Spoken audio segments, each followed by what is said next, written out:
Do you see these things right here? These things are called subtitles, originally known as closed captions.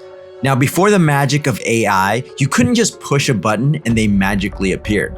There was an actual workforce of people that had to physically type these subtitles word for word. Story time. This is me editing in 2013, working on the TV show Modern Family, prepping the show to get closed caption. And this is the 50,000 square foot movie studio I worked in for about 10 years. And one of my jobs was to get these subtitles onto the TV shows. This was not an easy task. First, someone had to actually send an email to the studio, in this case 20th Century Fox, to request the physical tapes to be delivered to our production house in Burbank, California. Also, for you youngins out there, we actually had physical media tapes before digital streaming took off. Once the tapes had arrived, the editing department would have to start the process of digitizing the physical media into the editing software. This was a process called digitizing.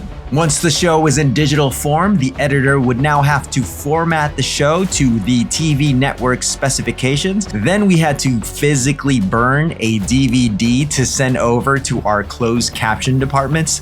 Remember these things? Since we had our closed caption department in-house, I'd walk over and hand it to one of our amazing closed caption guys, and they would spend hours upon hours upon hours listening word for word, typing the subtitles to get it into the closed caption software. Once that was done, we'd have to send it back to the editing software, watch the entire show in real time to make sure all the words lined up and they were in sync to the TV show. And then we'd have to finally encode it back onto the physical tape to air for TV. Whew! This was the tedious process of how we used to get subtitles onto video. And guys, I'm actually skipping a few steps here for the sake of this video, because if you actually messed up a word, then we'd have to do that entire process all over again. Pretty wild.